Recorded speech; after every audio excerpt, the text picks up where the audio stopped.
الحمد لله رب العالمين والصلاة والسلام على أشرف الأنبياء والمرسلين وعلى آله وصحبه أجمعين. الحمد لله الذي هدانا لهذا وما كنا لنهتدي لولا أن هدانا الله. لقد جاءت رسل ربنا بالحق ونودوا أن تلكم الجنة أورثتموها بما كنتم تعملون. اللهم صل على سيدنا حبيبنا وشفيعنا وسندنا مولانا محمد وبارك وسلم. اللهم صل على سيدنا حبيبنا وشفيعنا وسندنا مولانا محمد وبارك وسلم. قال النبي صلى الله تعالى عليه وسلم: من أحب لقاء الله أحب الله لقاءه ومن كره لقاء الله كره الله لقاءه، او كما قال صلی اللہ علیہ وسلم. رواہ البخاری.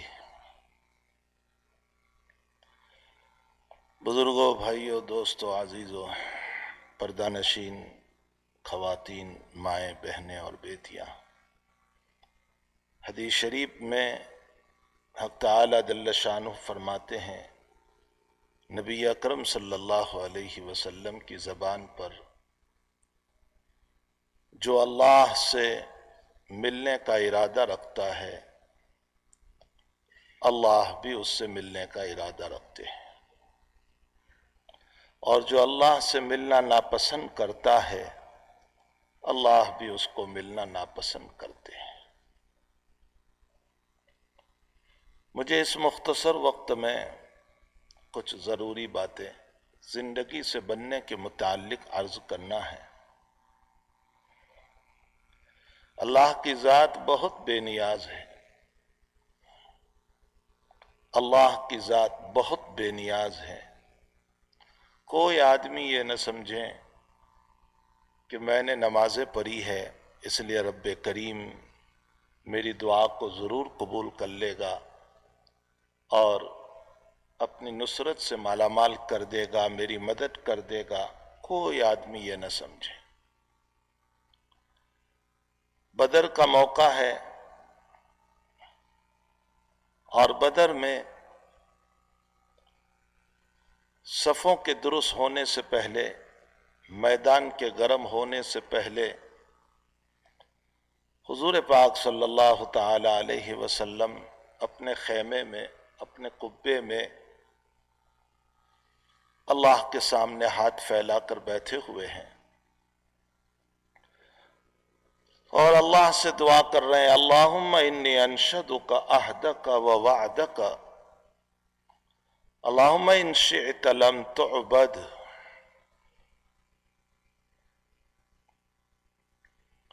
صدیق اکبر رضی اللہ تعالیٰ عنہ خیمے میں تشریف لے آئے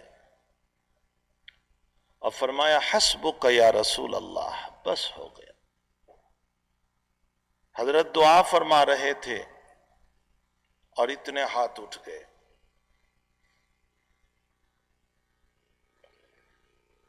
کیا دعا تھی؟ اے اللہ، میں تجھے تیرا وعدہ یاد دلاتا ہوں. تو نے مجھ کو کہا تھا کہ میں تیری مدد کروں گا.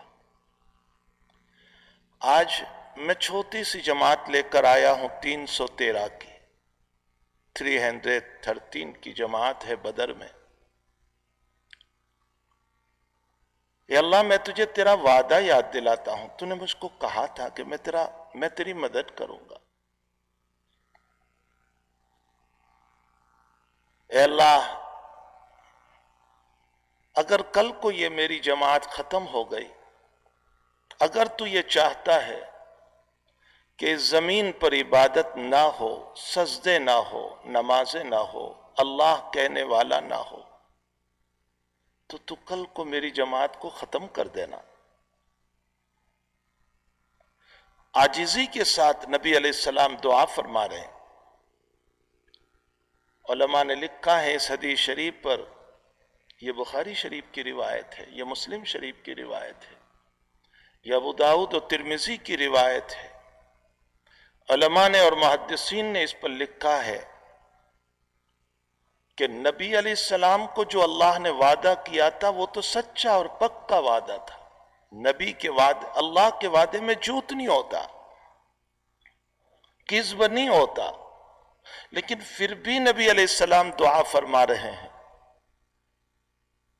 اس لیے کہ اللہ کے نبی علیہ السلام نے دیکھا کہ اللہ کی ذات بے نیاز ہے، بے نیاز ہے. اللہ کی ذات بے نیاز ہے،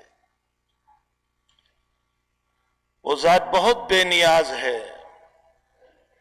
وہ وعدہ کر رہی ہے، ضروری نہیں ہے کہ تمہاری مدد کر دے. اس بے نیاز ذات کے سامنے گر گرانا چاہیے، دعا کرنا چاہیے، منت سماجت کرنا چاہیے، رونا چاہیے. حضور پاک صلی اللہ علیہ وسلم کا چچا ابو لہب، ابو لہب اس کا نام نہیں تھا، اس کا نام تو تھا عبد العزہ. لہب کا معنی ریڈ، سرخ، اور آگ کا انگارہ، فائر کا انگارہ جو ہوتا ہے وہ سرخ ہوتا ہے. اور ابو لہب بڑا ریڈ کلر کا تھا، بڑا سرخ، بڑا خوبصورت. اس کی بنیاد پر لوگوں نے اس کو ابو لہب کہا تھا، نام نہیں تھا اس کا. بہت سرخ، قریش کا بڑا، مکے کا سردار. لیکن شان بے نیازی یہ ہے کہ اپنے نبی علیہ السلام کے خلاف تھوڑا سا کیا اور بد دعا دی. اللہ نے خود نبی کے چچا کو دنیا سے بے ایمان اٹھایا. بے ایمان تو بے ایمان، بلکہ اس پر غضب میں، غصے میں اللہ نے سورت نازل فرمائی، تبت یدا ابی لہب وتب ما اغنى عنہ مالہ وما کسب. ابو لہب کا مال بھی کام نہیں، اس کے ہاتھ بھی ٹوٹ جائیں، اس کا مال بھی تباہ ہو جائے، اور اس کا کمایا ہوا بھی اس کو کام نہ آئے. سیصلی نارا ذات، ہم ان قریب اس کو جہنم میں داخل کریں گے. اور صرف اس کو نہیں، وامرأتہ، اس کی بیوی کو بھی، حمالۃ الحطب فی جیدہا حبل من مسد. کہنے کا مطلب یہ ہے کہ اللہ کی ذات بڑی بے نیاز ہے. اور ذات بے نیاز کے سامنے میرا اور آپ کا یہ سمجھ لینا کہ میں دو چار نماز پڑھ لوں اور وہ میری ضرور حاجت پوری کرے گا، یہ دھوکہ ہے، دھوکہ ہے. وہ بہت بے نیاز ذات ہے. انہوں نے اپنے نبی علیہ السلام کی زبان پر یہ کہلوایا، جو مجھ سے ملنا پسند کرتا ہے میں بھی اس سے ملنا پسند کرتا ہوں، اور جو مجھ سے ملنا پسند نہیں کرتا میں اس سے ملنا پسند نہیں کرتا. اللہ کی ذات تو بہت بے نیاز ہے. قرآن کریم میں اس نے دو جماعتوں کو بیان فرمایا، وَسِيقَ الَّذِينَ كَفَرُوا إِلَى جَهَنَّمَ زُمَرًا حَتَّى إِذَا جَاءُوهَا فُتِحَتْ أَبْوَابُهَا وَقَالَ لَهُمْ خَزَنَتُهَا سَلَامٌ عَلَيْكُمْ وَسِيقَ الَّذِينَ كَفَرُوا إِلَى جَهَنَّمَ زُمَرًا حَتَّى إِذَا جَاءُوهَا. فرمایا کفار جماعت کی جماعت چلے گی جہنم کی طرف، اور جب جہنم کی طرف چلے گی تو پھر جہنم کے حالات ان کے لیے. اور دوسری جماعت بیان فرمائی مومنین کی، صالحین کی، متقین کی، ایمان والوں کی، اللہ کی یاد والوں کی. وَسِيقَ الَّذِينَ اتَّقَوْا رَبَّهُمْ إِلَى الْجَنَّةِ زُمَرًا حَتَّى إِذَا جَاءُوهَا وَفُتِحَتْ أَبْوَابُهَا وَقَالَ لَهُمْ خَزَنَتُهَا سَلَامٌ عَلَيْكُمْ طِبْتُمْ فَادْخُلُوهَا خَالِدِينَ. یہ مومنین، یہ صالحین جن کو دنیا میں معمولی سمجھا جاتا تھا، حقیر سمجھا جاتا تھا، ذلیل سمجھا جاتا تھا، یہ جب جائیں گے تو اللہ کے فرشتے کہیں گے سلام علیکم، تم پر سلامتی ہو، السلام علیکم، فادخلوها خالدین، تم اللہ کے اس جنت میں ہمیشہ کے لیے داخل ہو جاؤ. لیکن شرط لگائی وسیق الذین اتقوا، تقوی، تقوی، تقوی. تقوی کا تعلق دل سے ہے، جسم سے نہیں ہے. آج میں اور آپ ہم سب کے سب اپنے جسم کو بنانے میں پڑے ہوئے ہیں. میرا جسم خوبصورت لگے، میرے جسم پر بہترین قسم کا کپڑا ہو، میرا جسم کھا پی کر کے موتا ہو، میں بڑا خوبصورت لگوں، حالانکہ حقیقی انسان وہ اندر میں ہے. اسی لیے وہ انسان جب نکل جاتا ہے تو یہ لاش ہو جاتی ہے، جس کو ہم بودی کہتے ہیں، ناش کہتے ہیں. مٹی اس کو کھا جاتی ہے، قبر میں اس کو رکھ دیا جاتا ہے. جو اوپر سے آیا وہ اوپر جاتا ہے، جو نیچے سے آیا وہ نیچے جاتا ہے.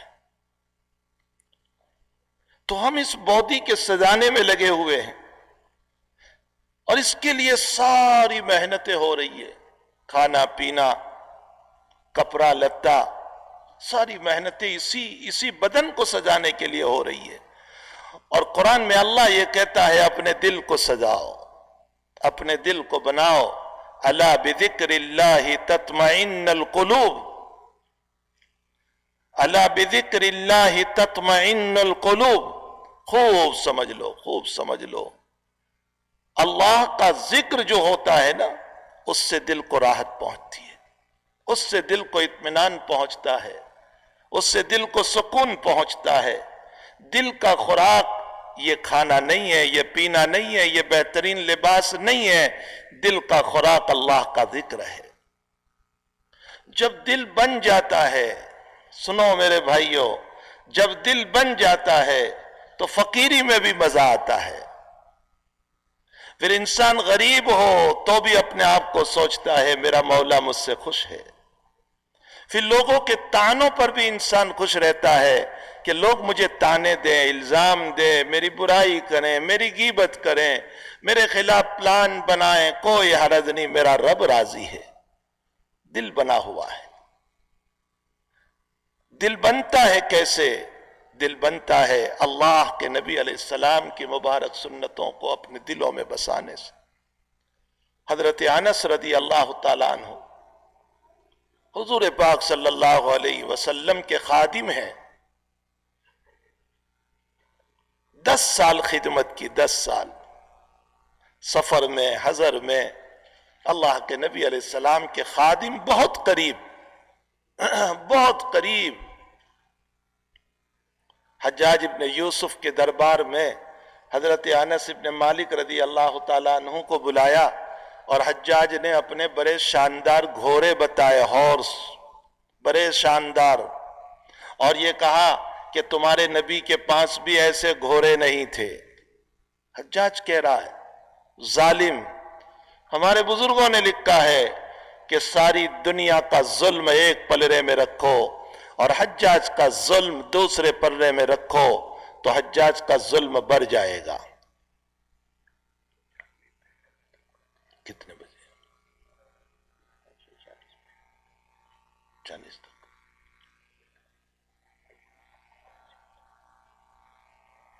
مجھے یاد نہیں آتا ہے. ہاں مجھے ٹائم بتا دیں.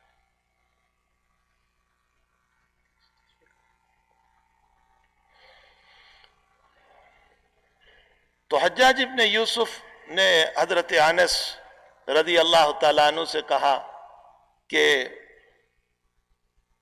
تیرے نبی کے پاس بھی انس ایسے گھوڑے نہیں ہوں گے جو گھوڑے میرے پاس ہے. تو حضرت انس نے کیا فرمایا؟ میرے نبی علیہ السلام کے پاس تو بہت کچھ تھا، لیکن میرے نبی علیہ السلام نے فرمایا کہ گھوڑے پالنے والوں کی 3 قسم ہے.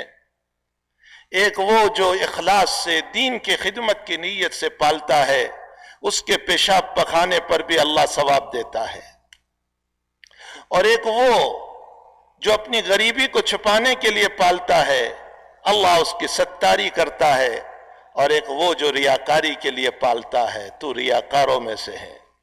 حجاج کو کہہ رہے ہیں، انس ابن مالک رضی اللہ تعالیٰ عنہ، تو ریاکاروں میں سے ہے. حجاج کہنے لگا گردن مار دوں گا تمہاری. اس کو پرواہ نہیں تھی کہ صحابی ہو یا غیر صحابی. اس نے تو بڑے بڑے صحابہ کو پھانسی دے دی تھی.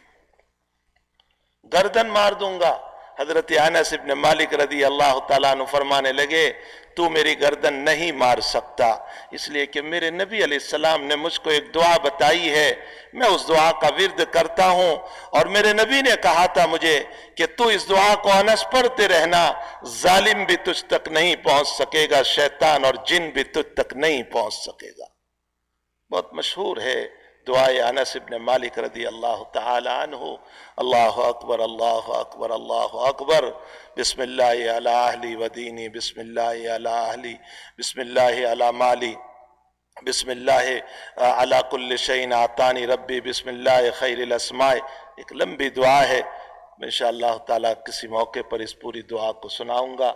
جو انسان اس دعا کا ورد کرے گا، نہ دشمن آپ تک پہنچ سکے گا، نہ ظالم آپ تک پہنچ سکے گا، نہ جن آپ تک پہنچ سکے گا، نہ شیطان آپ تک پہنچ سکے گا۔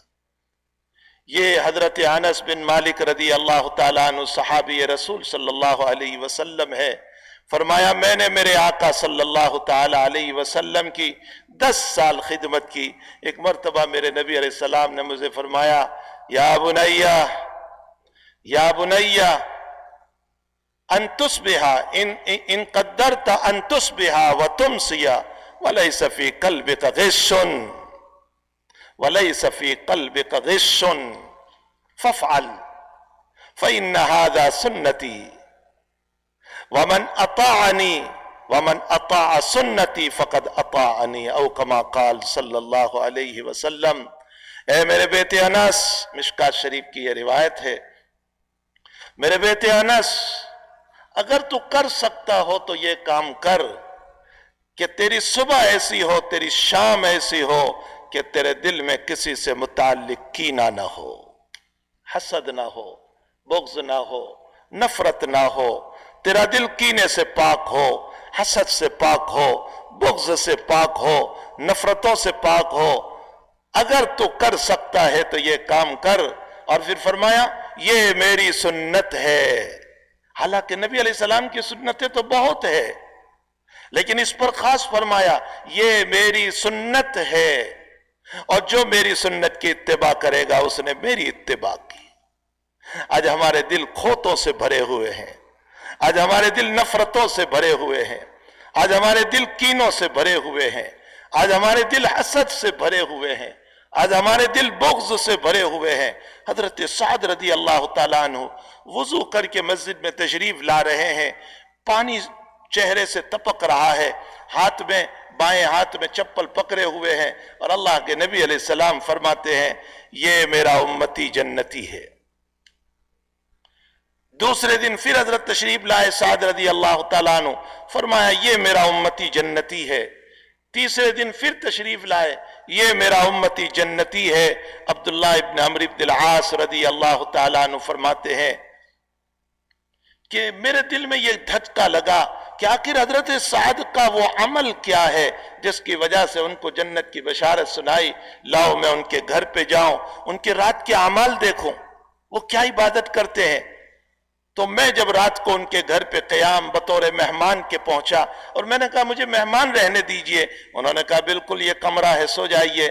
فرمایا میں رات میں دیکھتا رہا، حضرت سعد گھر میں تشریف لائے، عشاء کے بعد سو گئے، فجر کی اذان ہوئی تب اٹھے، کوئی تہجد بھی نہیں پڑھی، کوئی نفل بھی نہیں پڑھی، بس فجر کی نماز پڑھی، ادھر عشاء کی نماز پڑھی۔ دوسرے دن رات میں بھی یہی عمل، تیسرے دن رات میں بھی یہی عمل۔ تو عبداللہ ابن عمرو بن العاص کہنے لگے کہ حضرت میں جا رہا ہوں، میں تو اس لیے آیا تھا کہ مجھے آپ کا رات کا عمل دیکھنا تھا، نبی نے آپ کو جنتی کہا، وہ کس عمل کی بنیاد پر آپ کو جنتی کہا ہے؟ فرمایا بیٹے یہی میری زندگی ہے، میں کوئی خاص عمل نہیں کرتا۔ فرمایا نہیں کوئی عمل ہے، نبی نے آپ کو جنتی کہا۔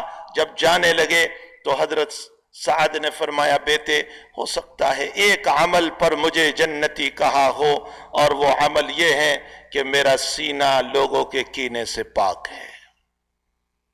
میں روزانہ رات میں سوتا ہوں تو حساب کر کے سوتا ہوں کہ میرا دل کسی سے متعلق خراب تو نہیں ہوا، میرا دل ویران تو نہیں ہوا، میرا دل برباد تو نہیں ہوا، میں نے اپنے دل کو کسی کی دشمنی سے تو نہیں بھر لیا، کسی کے کینے سے تو نہیں بھر لیا۔ میں روزانہ رات کو حساب کر کے سوتا ہوں کہ میرا دل صاف ستھرا ہے یا نہیں. فرمایا ہاں ہاذا یہی وہ عمل ہے جس کی بنیاد پر اللہ کے نبی نے آپ کو جنتی کہا. میرے بھائیو، دل کا سجانا جب دل بن جاتا ہے نا، الا من اتى اللہ بقلب سلیم، قلب سلیم جب ہو جاتا ہے تو پھر امیری میں بھی مزہ، غریبی میں بھی مزہ، چٹائی پر بھی مزہ، بستر پر بھی مزہ، ایک بیڈ روم کے کمرے میں بھی مزہ اور مکان میں بھی مزہ. لوگ برائی کرے تو بھی اچھا لگتا ہے، لوگ تعریف کرے تو بھی اچھا لگتا ہے، لوگ تانا دے تو بھی اچھا لگتا ہے، لوگ برائی کرے تو بھی اچھا لگتا ہے. اس لیے کہ ہر چیز میں اللہ ہی اللہ ہوا کرتا ہے، اللہ ہی اللہ ہوا کرتا ہے.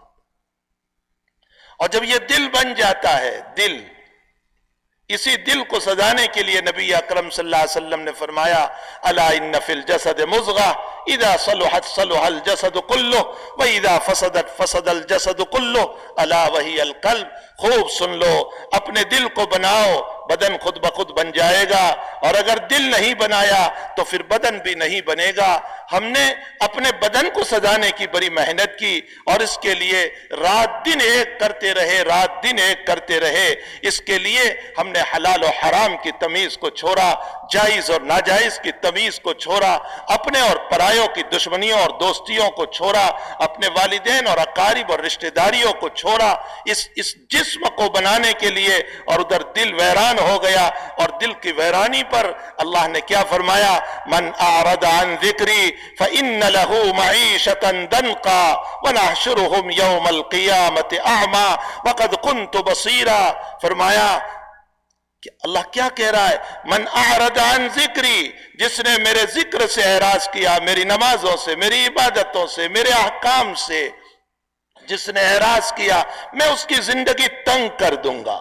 ہاں، دنیا میں زندگی تنگ ہو جائے گی ہماری، پھر ہم محنت کرتے رہیں گے، حالات نہیں بنیں گے. ایک مصیبت گئی کہ دوسری مصیبت، بیٹے کی مصیبت گئی کہ بیٹی کی مصیبت، اور بیٹی کی مصیبت گئی کہ فیملی کی مصیبت، اور فیملی کی مصیبت نہیں گئی کہ سسرال کی مصیبت، اور سسرال کی مصیبت گئی کہ بیماریوں کی مصیبت، اور بیماری کی مصیبت گئی کہ حالات کی مصیبت، جاب کی مصیبت، دکان کی مصیبت، نہ معلوم مصیبتوں میں مصیبتیں آتی چلی جائے گی. پھر ہم یوں کہیں گے کسی نے کچھ کر دیا ہے، کسی نے جادو کر دیا، کسی نے تونا کر دیا، کسی نے نظر لگا دی. نہیں، کوئی نظر نہیں لگی، مجھے میرے دل کو نظر لگ چکی ہے، میری نظر میرے دل کو لگ چکی ہے. من اعرض عن ذکری فإن له معیشة ضنکا. فرمایا جو میرے ذکر سے اعراض کرے گا، میری عبادتوں سے، میرے احکام سے اعراض کرے گا، میں اس کی زندگی تنگ کر دوں گا. اور اللہ تنگ کرنے پر آتا ہے، دنیا کی کوئی طاقت حالات کو دور نہیں کر سکتی، دنیا کی کوئی طاقت حالات کو درست نہیں کر سکتی. یہ تو دنیا کا حال. آخرت کا حال کیا ہوگا؟ وَنَحْشُرُهُمْ يَوْمَ الْقِيَامَةِ أَعْمَى. اور قیامت میں ہم بلائن اٹھائیں گے، نابینا اٹھائیں گے، دلائل کے اعتبار سے بھی، آنکھوں کے اعتبار سے بھی. یہ کہے گا اللہ میں تو بڑا دیکھنے والا تھا دنیا میں. اللہ کہے گا تو نے دنیا میں سب کو دیکھا، اپنے اللہ کو نہیں دیکھا تھا، شریعت کو نہیں دیکھا تھا، دین کو نہیں دیکھا تھا، رسول اللہ صلی اللہ علیہ وسلم کی تعلیمات کو نہیں دیکھا تھا، سنت کو نہیں دیکھا تھا، جس کی بنیاد پر ہم نے آج تجھ کو بلائن اٹھایا، دلائل کے اعتبار سے بھی اور آنکھوں کے اعتبار سے بھی. وَنَحْشُرُهُمْ يَوْمَ الْقِيَامَةِ أَعْمَى وَقَدْ كُنْتُ بَصِيرًا. اس لیے میرے بھائیو اللہ کے دین پر آؤ، اللہ کے دین پر آؤ. خدا پاک کی قسم ساری دنیا اس وقت جو ہے دنیا کے حالات کو دور کرنے کے پیچھے پڑی ہوئی ہے، لیکن یہ حالات درست نہیں ہو سکتے ہیں جب تک کہ حالات کا بھیجنے والا راضی نہ ہو جائے. جب تک وہ راضی نہ ہو جائیں وہاں تک حالات خوشگوار نہیں ہو سکتے ہیں. اس لیے ہمیں چاہیے کہ ہم دین پر آئیں، شریعت پر آئیں. اسی لیے میں نے حدیث شریف پڑھی تھی، من احب لقاء اللہ احب اللہ لقاءہ، اللہ جل شانہ سے جو ملنا چاہتا ہے اللہ بھی اس سے ملنا پسند کرتا ہے، ومن کرہ لقاء اللہ، جو اللہ سے ملنا ناپسند کرتا ہے اللہ تعالیٰ بھی اس سے ملنا ناپسند کرتا ہے۔ ایک ماں ہوتی ہے، ماں کا حال یہ ہے بہت تھکی ہوئی ہے، رات شام کو کہہ کر سوتی ہے مجھے کوئی نہ اٹھائے، میں بہت تھک چکی ہوں، مجھے بہت میں جو ہے تھک چکی ہوں، مجھے کوئی نہ اٹھائے۔ اتنے میں بیٹا بہت دور سے آ گیا، دروازہ کھٹکھٹایا، گھر میں آیا، ماں سے کہا تمہارا لال آ گیا۔ ماں ساری تھکاوٹ بھول جاتی ہے، کہتے تو یہ کہہ کر سوئی تھی میں بہت تھکی ہوں اور پھر تو اٹھ گئی۔ فرمایا میرے لال کی وجہ سے میری تھکاوٹ بھی دور ہو گئی۔ میرے بھائیو یہ ایک ایگزامپل ہے، ایک مثال ہے، یاد رکھو جب اللہ سے بھی محبت ہو جاتی ہے تو پھر دین پر چلنے میں تھکاوٹ کوئی اثر نہیں کرتی، پھر راتوں میں اٹھنا آسان ہو جاتا ہے، پھر نمازوں کے لیے دوڑنا آسان ہو جاتا ہے، پھر سچ بولنا آسان ہو جاتا ہے، پھر حلال کے لقمے کھانا آسان ہو جاتا ہے، پھر حرام کو چھوڑنا آسان ہو جاتا ہے، پھر رب کی وفاداری آسان ہو جاتی ہے، پھر نبی کی سنت پہ مرنا آسان ہو جاتا ہے۔ شرط یہ ہے محبت ہو جائے، جب محبت ہوتی ہے تو سب کچھ ہوتا ہے، محبت نہیں ہوتی ہے تو تعویلات ہوتی ہے۔ اللہ تعالیٰ مجھے اور آپ کو اپنے رب سے، اپنی شریعت سے، اپنے دین سے، اپنے قرآن سے اور اپنے آقا محمد الرسول اللہ صلی اللہ تعالی علیہ وسلم سے سچی پکی محبت نصیب فرمائے، عقیدت نصیب فرمائے، آپ پر قربان ہونے کی توفیق عطا فرمائے، اپنے دلوں کو دل سلیم بنانے کی اور قلب سلیم بنانے کی توفیق عطا فرمائے، اور رب کریم برائیوں سے، بے وفائیوں سے اور حق تعالی جل شانہ میرے بھائیوں ایک اور مثال ذہن میں آ رہی ہے۔ آپ نے دیکھا ہوگا کہ جب ہم آگ جلاتے ہیں، اسٹو جلاتے ہیں، چولہا جلاتے ہیں اور اس پر جب تپیلی رکھتے ہیں، کوئی چیز رکھتے ہیں، کیسے ابلتا رہتا ہے پانی۔ یاد رکھو میں نے اور آپ نے بھی اگر اللہ کی بغاوتیں کی ہے، نافرمانیاں کی ہے، عیاشیوں میں زندگی گزاری ہے تو ہماری زندگی بھی فائر اور آگ کی طرح ایسے ہی گرم رہے گی، حالات پہ حالات آتے ہی چلے جائیں گے، اور دنیا کی کوئی طاقت پھر اس آگ کو نہیں بجھا سکتی، کوئی طاقت اس آگ کو نہیں بجھا سکتی۔ اللہ کی آگ کو کون بجھا سکتا ہے؟ کون بجھا سکتا ہے؟ اس لیے ہمیں، مجھے اور آپ کو چاہیے کہ ہم اپنی مبارک زندگی کو، اپنی پیاری زندگی کو اللہ جل شانہ وعم نوالہ کی اطاعت پر گزاریں، حضور پاک صلی اللہ علیہ وسلم کی وفاداری میں گزاریں، آپ کی سنتوں پر اپنے آپ کو لگانے کی توفیق عطا فرمائے۔ وصلی اللہ علی نبینا محمد وآلہ وصحبہ اجمعین برحمتک یا ارحم الراحمین۔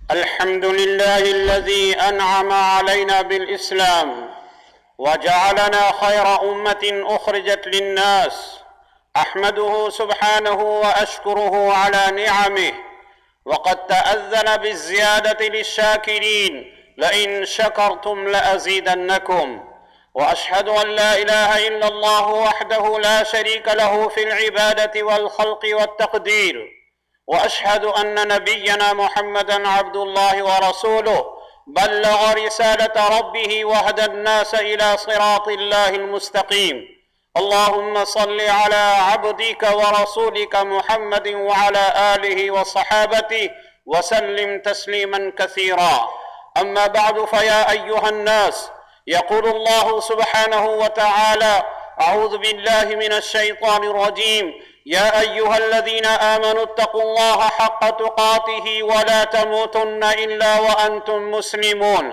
واعتصموا بحبل الله جميعا ولا تفرقوا، ينادي الله عباده المؤمنين به باسم الإيمان، ويأمرهم بأن يتقوه بامتثال أوامره والعمل بشرعه قولا وعملا واعتقادا، يطاع فلا يعصى، ويشكر فلا يكفر، ويذكر فلا ينسى، يدعوهم بأن يتقبلوا دينهم الذي ارتضاه لهم، وأن يصدقوه في أعمالهم وأقوالهم في حياتهم ومجتمعاتهم، وأن لا يرضوا منه لأنفسهم بالانتساب والتصني أو العمل ببعض وترك البعض، فالإسلام كل لا يتجزأ قول وعمل واعتقاد، فتوحيد الله في عبادته هو أن يدعى ويخاف ويرجى وحده، ويستغاث ويستنصر ويستعان به وحده لا شريك له، وتوحيد الله في ربوبيته في خلقه ورزقه وتدبيره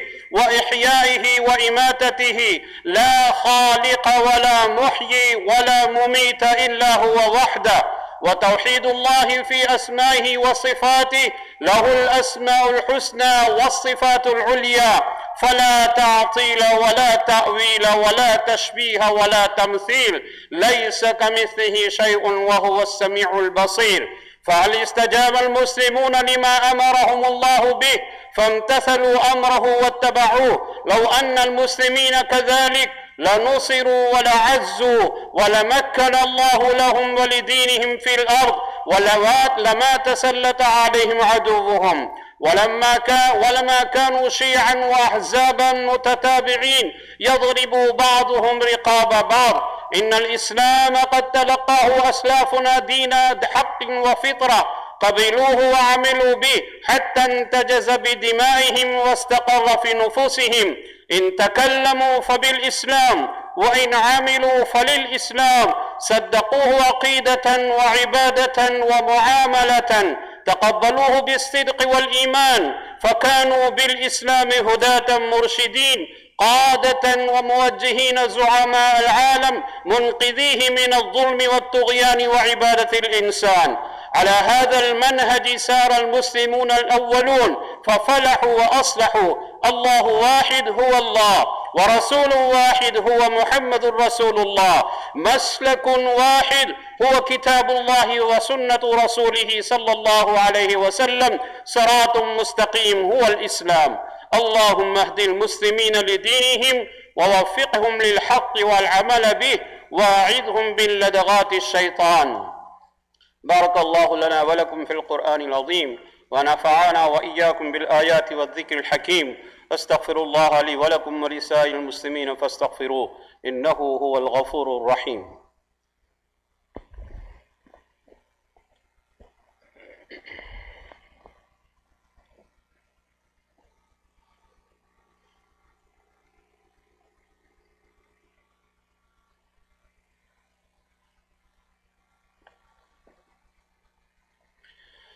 الحمد لله نحمده ونستعينه ونستغفره ونؤمن به ونتوكل عليه، ونعوذ بالله من شرور أنفسنا ومن سيئات أعمالنا، من يهده الله فلا مضل له ومن يضلله فلا هادي له، ونشهد أن لا إله إلا الله وحده لا شريك له، ونشهد أن سيدنا ونبينا ومولانا محمدا عبده ورسوله، صلى الله تعالى عليه وعلى آله وأصحابه وبارك وسلم تسليما كثيرا كثيرا. أما بعد، فقد قال الله تعالى: إن الله وملائكته يصلون على النبي يا أيها الذين آمنوا صلوا عليه وسلموا تسليما.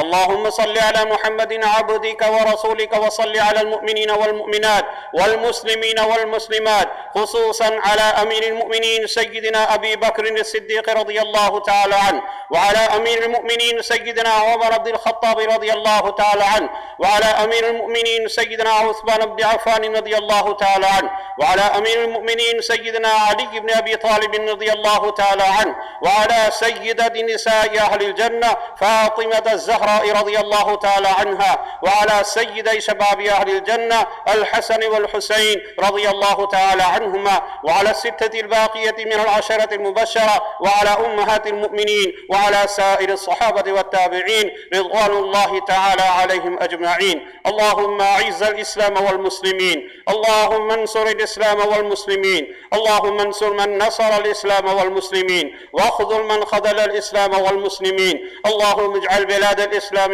آمنة مطمئنة من كل البليات والآفات. ربنا تقبل منا إنك أنت السميع العليم، وتب علينا إنك أنت التواب الرحيم، برحمتك يا أرحم الراحمين، والحمد لله رب العالمين. أعوذ بالله من الشيطان الرجيم. إن الله يأمر بالعدل والإحسان وإيتاء ذي القربى، وينهى عن الفحشاء والمنكر والبغي، يعظكم لعلكم تذكرون. فاذكروني أذكركم واشكروا لي ولا تكفرون.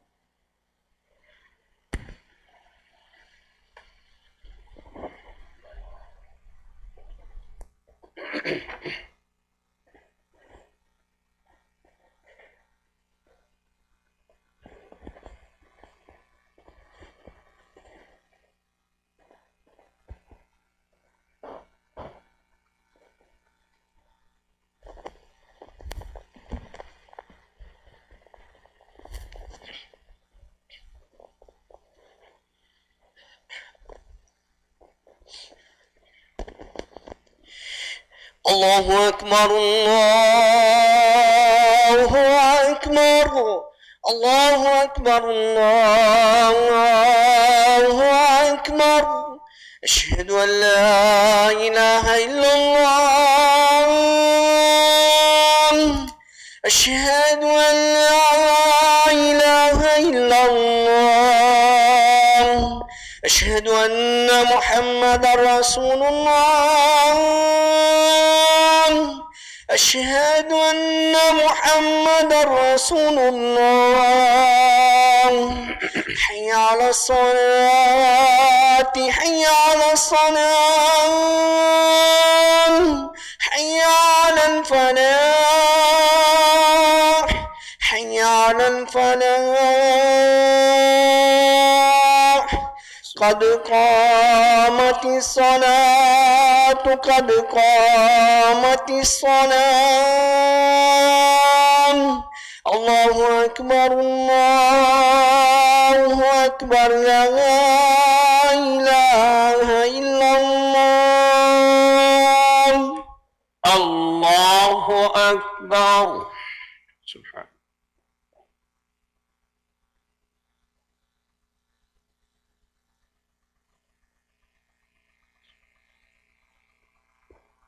الحمد لله رب العالمين الرحمن الرحيم مالك يوم الدين إياك نعبد وإياك نستعين اهدنا الصراط المستقيم صراط الذين أنعمت عليهم غير المغضوب عليهم ولا الضالين.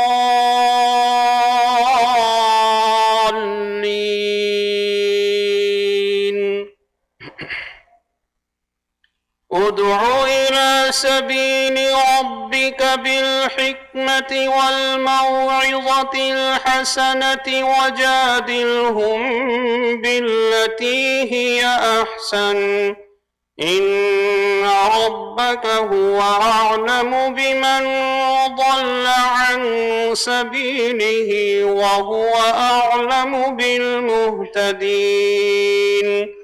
وإن عاقبتم فعاقبوا بمثل ما عوقبتم به ولئن صبرتم لهو خير للصابرين. واصبر وما صبرك إلا بالله ولا تحزن عليهم ولا تك في ضيق مما يمكرون. إن الله مع الذين اتقوا والذين هم محسنون. الله أكبر.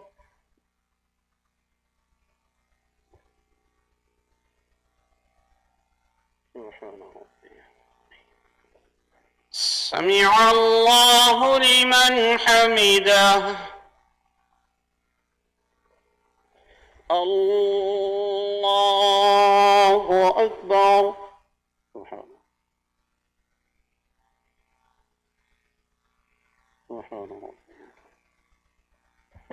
الله أكبر. الله أكبر. سبحان ربي.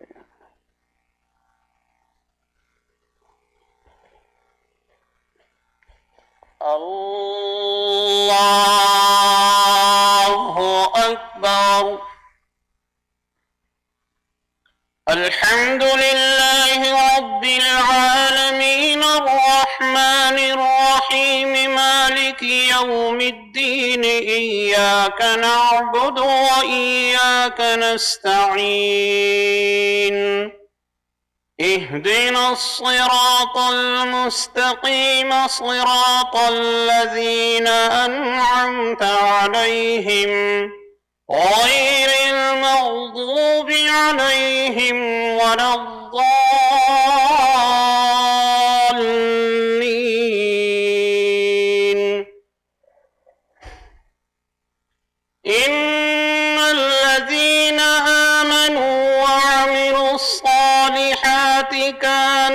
لهم جنات الفردوس نزلا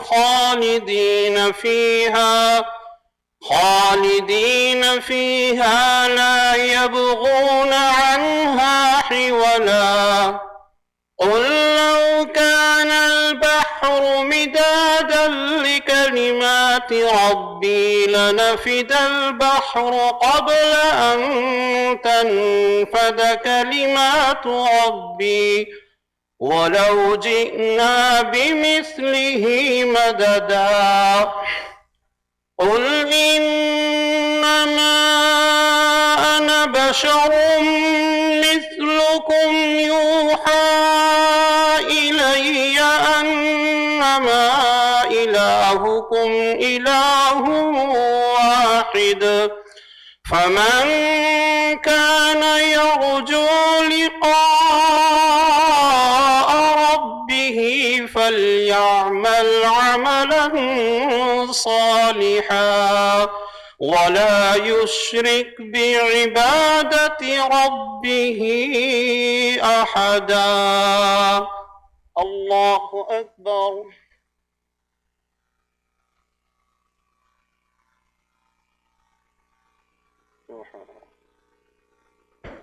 سمع الله لمن حمده.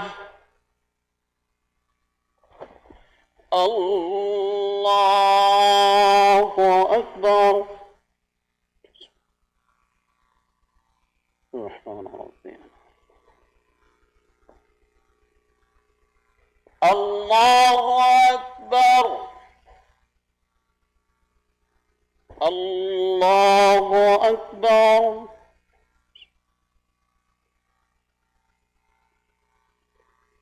سبحان ربي.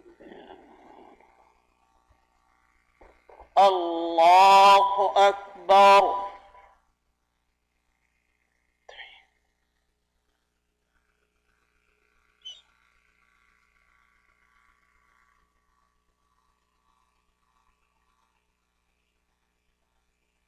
الله.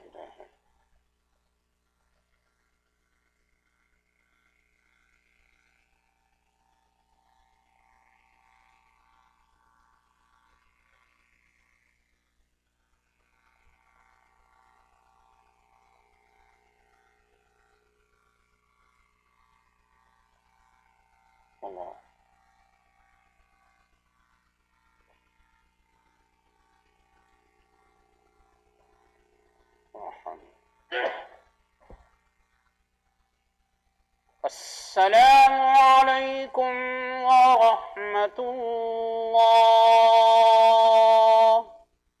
السلام عليكم ورحمة الله. استغفر الله. لا إله إلا الله. الحمد لله رب العالمين والصلاة والسلام على رسوله سيدنا محمد وآله وأصحابه أجمعين. وربنا ظلمنا أنفسنا وإن لم تغفر لنا وترحمنا لنكونن من الخاسرين. ربنا لا تزغ قلوبنا بعد إذ هديتنا وهب لنا من لدنك رحمة إنك أنت الوهاب. وربنا اغفر لنا ولإخواننا الذين سبقونا بالإيمان ولا تجعل في قلوبنا غلا للذين آمنوا ربنا إنك رؤوف رحيم. اللهم حبب إلينا الإيمان وزينه في قلوبنا وكره إلينا الكفر والفسوق والعصيان واجعلنا من الراشدين. اللهم اجعلنا من الذين لا خوف عليهم ولا هم يحزنون. اللهم اشفنا واشف مرضى المسلمين. اللهم اغفر لحينا وميتنا وشاهدنا وغائبنا وصغيرنا وكبيرنا وذكرنا وأنثانا. اللهم من أحييته منا فأحيه على الإسلام ومن توفيته منا فتوفه على الإيمان. يا فاطر السماوات والأرض أنت ولينا في الدنيا والآخرة. توفنا مسلمين وألحقنا بالصالحين غير خزايا ولا ندامى ولا مفتونين. ربنا تقبل منا إنك أنت السميع العليم وتب علينا إنك أنت التواب الرحيم. وصلى الله تعالى على خير خلقه سيدنا محمد وآله وأصحابه أجمعين برحمتك يا أرحم الراحمين.